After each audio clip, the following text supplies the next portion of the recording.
terkait dengan 92 rekening yang diblokir, yang katanya terafiliasi oleh FPI, Pak. Bareskrim saja sudah menyatakan bahwa tidak ada unsur tindak pidana terhadap rekening itu.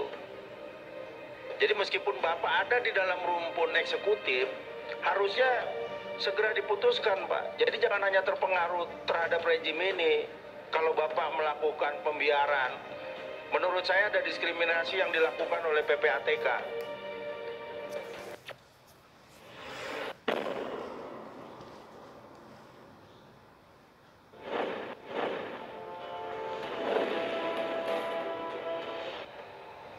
Dan kalau adanya perlawanan dari masyarakat, sangat wajar jadinya. Karena PPATK begitu diskriminatif, ya hanya mementingkan kekuasaan, tapi tidak mementingkan keadilan bagi masyarakat. Jadi secepatnya, Pak, agar ini diselesaikan, ya jangan digantung.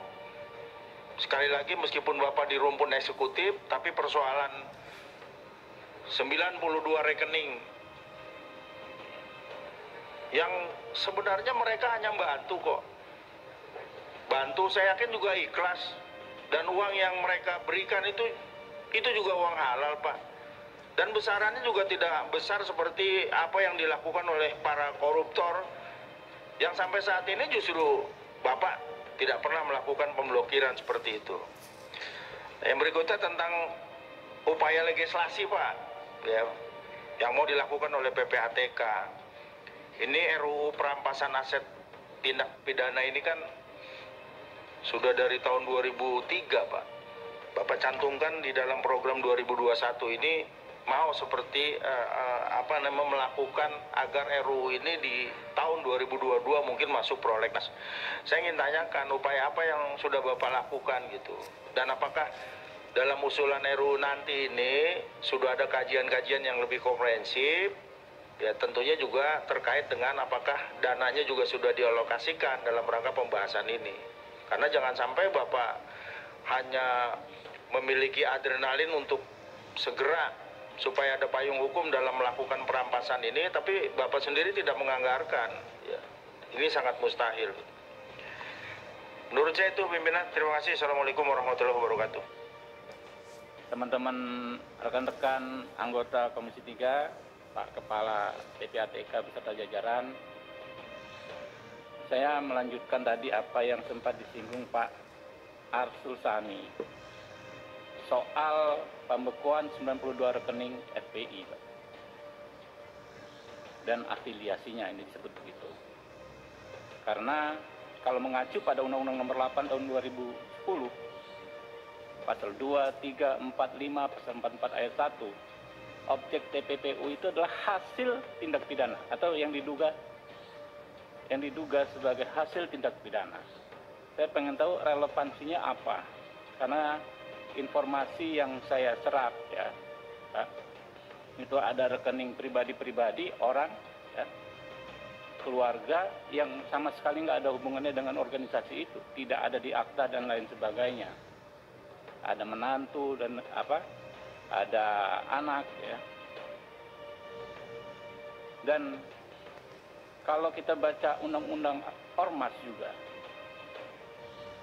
ormas yang dibekukan bukan berarti dana milik ormas itu otomatis menjadi hasil kejahatan.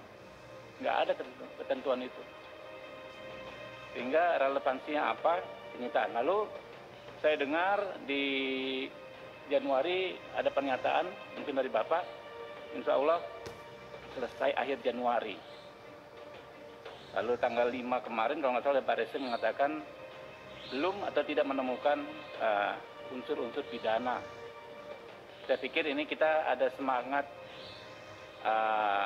di bidang hukumnya ya, ada semangat restoratif justice, Pak, supaya tidak memperbanyak ya spekulasi.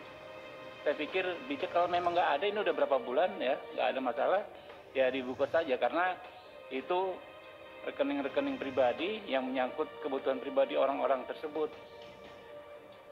Ya, kasihan sekali ya, sama seperti kita misalnya dana kita hanya ada di rekening tersebut lalu dibekukan, tentu sulit. Mohon maaf Majelis Hakim yang mulia, sebagaimana sudah saya sampaikan di awal persidangan tadi, saya hanya akan membaca eksepsi saya pada sidang offline. Maka itu kalau permohonan sidang offline nanti dikabulkan, saya mohon izin dengan sangat bahwa saya diberikan kesempatan pertama untuk membacakan eksepsi saya. Eksepsi saya memang tidak tebal, tapi saya tetap ingin membacakannya di dalam ruang sidang Pengadilan Negeri Jakarta Timur. Jadi saya hanya ingin membacakan pada sidang offline, karena sejak semula saya menolak sidang offline. Nah, selain itu, Majelis Hakim, bukan maksud saya untuk memperlambat daripada persidangan ini. Saya hanya ingin menandaskan kembali Majelis Hakim yang mulia bahwa saya sejak awal sudah dengan tegas menolak sidang online karena satu, saya berpegang kepada KUHAP sebagai undang-undang yang jauh lebih tinggi daripada peraturan Mahkamah Agung. Yang kedua, bagi saya sidang online sangat bergantung kepada sinyal yang berpotensi, saya garis bawahi, yang berpotensi putus gambar dan suara setiap saat. Walaupun saat ini online sedang bagus sinyalnya, alhamdulillah, tapi tidak ada jaminan sinyal itu akan bagus terus. Jadi saya tidak mau mempertaruhkan nasib saya dalam sidang ini kepada sinyal yang berpotensi putus setiap saat. Nah, kemudian yang ketiga, saya hanya ingin mengingatkan diri saya khususnya, kemudian juga kepada para pengacara, para jaksa, dan teristimewanya kepada Majelis Hakim yang mulia, bahwa saat ini saya bukan hanya menghadapi sidang ini saja. Saya menghadapi 3 sidang dengan 11 dakwahan dan 18 pasal berlapis. Ada pasal yang ancamannya 6 tahun penjara, ada pasal yang ancamannya 10 tahun penjara. Artinya bagi saya ini masalah yang sangat serius. Sehingga saya harus all out dan harus super maksimal di dalam membela diri. Karena itu saya mau berhadapan langsung dengan jaksa penuntut umum, kelak nanti saksi-saksi yang memberatkan, baik saksi fakta maupun saksi ahli, sehingga saya bisa langsung berhadapan dengan mereka untuk melakukan pembelaan diri. Karena ini menyangkut satu tuduhan yang sangat serius sekali. Dan yang terakhir, Majelis Hakim, saya juga ingin mengingatkan, masalah prokes yang saya hadapi ini, telah menyebabkan 6 pengawal saya dibunuh dengan keji dan kejam. Dan telah menyebabkan juga bukan itu saja, saya mengalami tekanan-tekanan yang luar biasa, organisasi dibubarkan, keluarga saya ATM-nya semua dibekukan, pengawal saya dibunuh. Jadi saya pikir ini bukan sekedar masalah yang sederhana. Memang masalahnya prokes, kelihatannya sederhana, tapi yang saya alami faktanya, kami diteror, kami dikejar, kami ditembaki, kemudian pengawal saya dibunuh dengan sadis, dengan kejam, berhubungan semua dengan prokes ini. Nah, karena saya memandang ini masalah serius, masalah yang sangat besar sekali, sudah menyangkut masalah yang betul-betul penuh dramatisir dan politisir, saya minta sekali dengan sangat, saya hanya akan membacakan, yaitu eksepsi saya secara langsung dalam ruang sidang.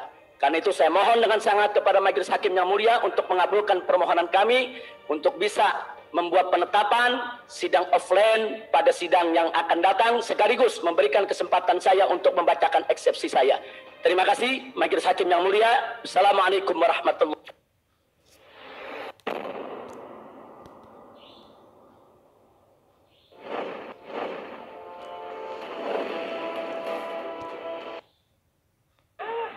Gerak dan kita lihat kali ini jump. Ada ruang lagi, angkat, jabret, siapa dia?